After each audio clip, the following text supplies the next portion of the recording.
नमस्कार, आपका स्वागत है हमारे YouTube चैनल शिक्षा सखा पर। आज मैं आपके लिए लेकर आई हूँ कक्षा 4 हिंदी की पाठ्य पुस्तक झिलमिल का पाठ 10। पाठ का नाम है मोबाइल का बोलवाला। इस वीडियो में हम इस पाठ का सार, प्रश्नाभ्यास और बहुविकल्पीय प्रश्नोत्तर करेंगे और इसके साथ ही गुरु नानक देव जी के बारे में जानेंगे। पिछली वीडियो में मैंने आपको पाठ 9 सुनो सबकी करो मन की पाठ का सार, प्रश्नाभ्यास और बहुविकल्पीय प्रश्नोत्तर करवाए थे। अगर आप मेरे चैनल पर नए हैं और अभी तक आपने मेरे चैनल को सब्सक्राइब नहीं किया है तो प्लीज़ मेरे चैनल को सब्सक्राइब कर लें और बेल आइकन को ज़रूर दबाएं। मैंने अपने चैनल की प्लेलिस्ट में सब्जेक्ट वाइज लिस्ट डाली हुई है। आप जिस भी सब्जेक्ट के लेसन को देखना चाहते हैं मेरे चैनल की प्लेलिस्ट में जाकर उसे देख सकते हैं। तो चलिए अब हम पाठ की शुरुआत करते हैं। पाठ 10 मोबाइल का बोलबाला। बहुत दिनों से ड्राइंग रूम के कोने पर पड़ा पड़ा टेलीफोन बोर हो रहा है। आज वह बहुत उदास है। अब उसे कोई नहीं पूछता, ना ही उससे कोई फ़ोन करता है। तभी मिस्टर शर्मा ने आकर अपना मोबाइल उसी टेलीफोन के पास रख दिया। टेलीफोन मन ही मन में, दिखने में चूहे जैसा, न मूछ न पूछ, फिर भी इसकी इतनी पूछ, चल दूर हट मुझसे, आकर बैठ गया मेरे पास। तेरी औकात ही क्या है मेरे सामने। मोबाइल चौंक कर देखते हुए, क्या हुआ भाई, मैंने तो तुम्हें कुछ कहा भी नहीं, तुम गुस्सा क्यों हो रहे हो, मुझसे कोई गलती हो गई क्या, मैं माफ़ी चाहता हूँ। टेलीफोन गुस्सा ना करूँ तो क्या करूँ, पता है जब से तुम आए हो हमारी कोई पूछ नहीं रही, सब तुम्हें अपनी छाती से लगाए घूमते हैं, हर समय तुम्हें अपने पास रखते हैं, एक क्षण के लिए भी तुम्हारी जुदाई नहीं सहन कर सकते। मोबाइल टेलीफोन भैया, ये तो बताओ इसमें मेरा क्या कसूर है, बताओ मैं तुम्हारे लिए क्या कर सकता हूँ, तुम जो कहोगे मैं करूँगा। टेलीफोन तुम क्या करोगे, अब तो तुम्हारे नए नए रूप बाजार में आ रहे हैं, चारों ओर तुम्हारी ही धूम मची हुई है, देख नहीं रहे मेरा हाल, मेरे सुंदर से मुखड़े पर धूल जमी पड़ी है, अब मुझे कोई साफ भी नहीं करता। मोबाइल भाई नाराज मत होइए, तुम तो मेरे बड़े भाई हो, कभी ना कभी तो तुम्हें बूढ़ा होना ही था, इसमें गुस्सा होने की क्या बात है, एक ना एक दिन तो यह होना ही था। टेलीफोन अपनी ही आवाज़ सुने मुझे महीनों बीत जाते हैं, पहले तो मेरी मालकिन मेरी इतनी सेवा करती थी, क्या मजाल की थोड़ी सी भी मिट्टी मेरे सलोने मुख पर गिर जाए, मैं दिन भर गुनगुनाता रहता था मधुर और मीठी आवाज़ में। मोबाइल बात तुम्हारी बिल्कुल सच है, पर तुम्हारे विचार आज के ज़माने से मेल नहीं खाते, अब तुम वक्त के साथ चलना सीखो। टेलीफोन अच्छा बच्चों, आज तुम मुझे उपदेश दे रहे हो, कोई बात नहीं, तुम्हारे साथ भी कभी इसी तरह का व्यवहार होगा तब पता चलेगा। याद रखना समय सदा एक सा नहीं रहता। चिट्ठी पर्दे के पीछे से मेरे प्यारे दोस्तों, तुमने सच कहा, समय सदा एक समान नहीं रहता। एक मीठी व प्यारी सुरीली सी आवाज़ सुनकर दोनों चौंक उठे और अपने चारों ओर देखने लगे। दोनों एक साथ, अरे यह आवाज़ तो दादी के बक्से में से आ रही है। दोनों बक्सा खोलते हैं तो वहाँ पर पड़ी पुरानी चिट्ठी को देखकर चौंक जाते हैं। चिट्ठी मेरे प्यारे ट्रिंग ट्रिंग, जो स्थिति आज तुम्हारी है उसे मैंने भी भुगता है। अब हम इसके प्रश्न अभ्यास करेंगे। तो सबसे पहले करते हैं शब्दों के अर्थ जानें।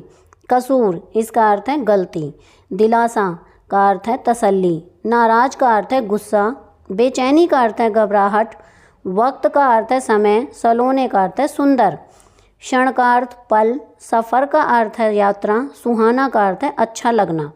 प्रश्न 2 पाठ से, क्या किसने किसके बारे में कहा, न मूछ न पूछ, फिर भी इसकी इतनी पूछ। इसमें टेलीफोन ने मोबाइल के बारे में कहा, तुम जब से आए हो लोग लिखना ही भूल गए हैं। चिट्ठी ने मोबाइल से कहा।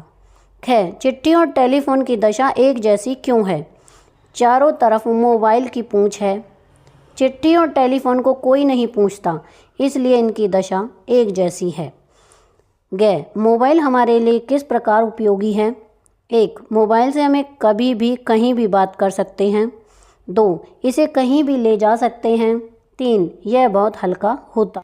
आजकल के मोबाइल फ़ोन में कौन कौन सी सुविधाएं होती हैं, लिखें। उत्तर है internet, SMS, email, Facebook, cricket live आदि सुविधाएं होती हैं। प्रश्न 3 आपकी बात, क्या टेलीफोन, मोबाइल और चिट्ठी में से आपकी पसंद कौन सी है और क्यों।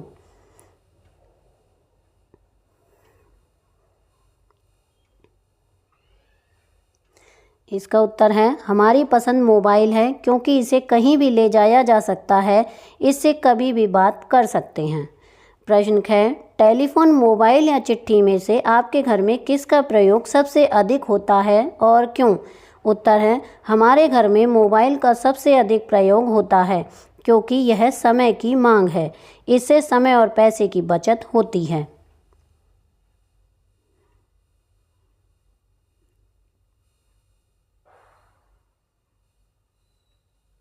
अगला प्रश्न है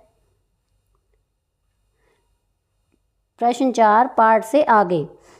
क्या इस पाठ में आपने मोबाइल, टेलीफोन और चिट्ठी की बातचीत को पढ़ा है?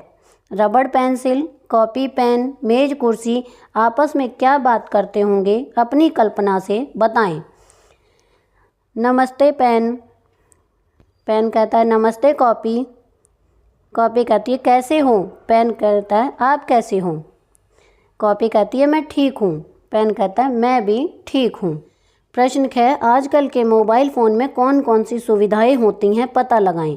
तो बच्चों यह कार्य आपको स्वयं करना है। इसमें कई सुविधाएं होती हैं, जैसे कि हम कहीं भी फ़ोन पे का इस्तेमाल करके हम कोई भी वस्तु ऑनलाइन खरीद सकते हैं, उसका भुगतान कर सकते हैं, बैंक में अपने बैलेंस का पता कर सकते हैं, किसी के पास भी SMS, WhatsApp call, video call आदि कर सकते हैं।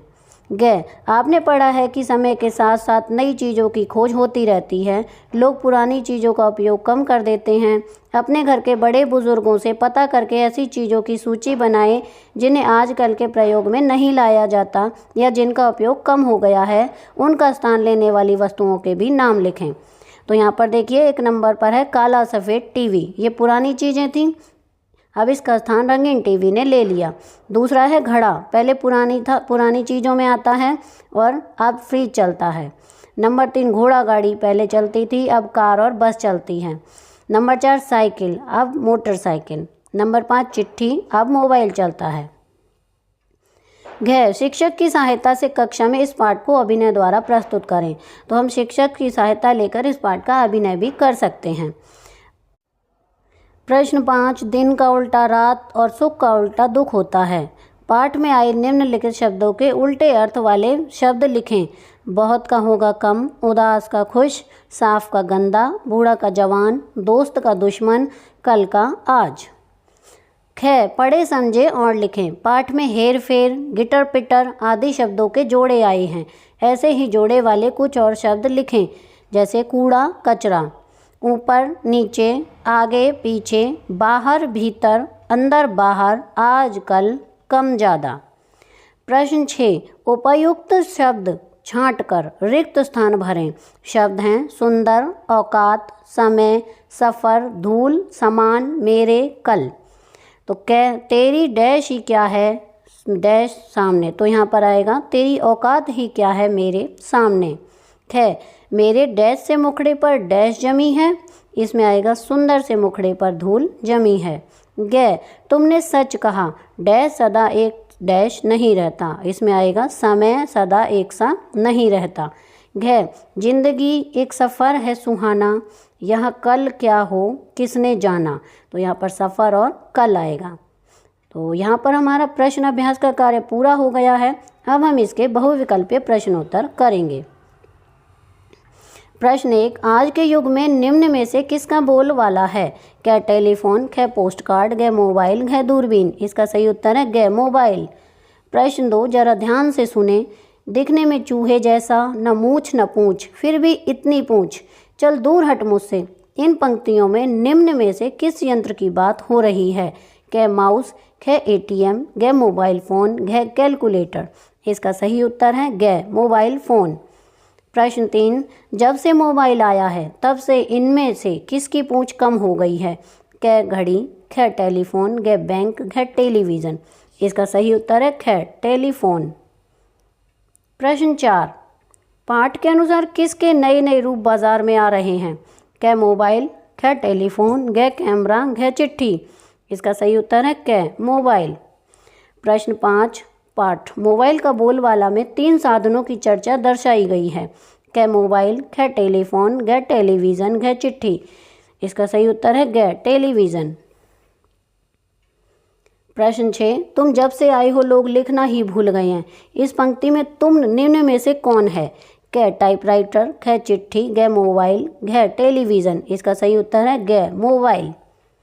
प्रश्न 7, निम्न में से किस यंत्र में बात करने वाले व सुनने वाले एक दूसरे को देख भी सकते हैं? क टेलीफोन, ख रेडियो या FM, ग मोबाइल, घ टेलीविज़न। इसका सही उत्तर है ग मोबाइल। प्रश्न 8, मोबाइल का बोलबाला में हमें क्या शिक्षा प्राप्त होती है? क मोबाइल से प्यार करो, ख चिट्ठी का प्रयोग करो, ग वक्त के साथ चलना सीखो, घ मोबाइल से दूर रहो। इसका सही उत्तर है ग वक्त के साथ चलना सीखो। प्रश्न 9, आज के मोबाइल फ़ोन से निम्न में से कौन सी सुविधा नहीं होती है? क ईमेल करना, ख बिल की अदायगी करना, ग रेल टिकट बुक करना, घ फ्रिज करना। इसका सही है घ फ्रिज चलाना। प्रश्न 10, जिस प्रकार दिन का उल्टा रात होता है उसी प्रकार शत्रु का उल्टा अर्थात विलोम क्या होगा? क आलसी, ख दुश्मन, ग मित्र, घ रिपु। इसका सही उत्तर है ग मित्र। तो यहाँ पर हमारे ये बहुविकल्पीय प्रश्नोत्तर पूरे हो गए हैं। इसी के साथ ही अब हम गुरु नानक देव कुछ और पढ़ें इनके बारे में जानेंगे। तो शुरू करते हैं। गुरु नानक का जन्म पंजाब के तलवंडी नामक स्थान पर हुआ था। उनके पिता का नाम कालू राम मेहता और माँ का नाम तृप्ता था। बचपन से ही नानक शांत स्वभाव के थे। जब दूसरे बालक उछलते कूदते, नानक किसी कोने में बैठकर सोचते रहते।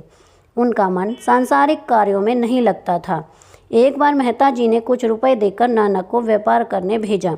नानक ने वह धन भूखे लोगों को भोजन खिलाने में खर्च कर दिया। उनके पिता को बहुत दुख हुआ। जब वह नाराज हुए तब नानक ने भोलेपन से उत्तर दिया, बाबूजी, भूखे लोगों के लिए भोजन खरीदने पर मैंने धन खर्च किया है। इससे बढ़िया सौदा और क्या हो सकता है? इतने छोटे से बालक के मुंह से गहन ज्ञान की बात सुनकर लोग चकित रह गए।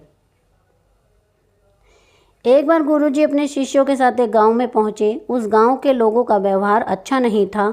वहां से चलते समय गुरुजी ने कहा बसे रहो। चलते चलते अगले गांव पहुंचे, जहां लोगों ने उनका बहुत आदर किया, सत्कार किया।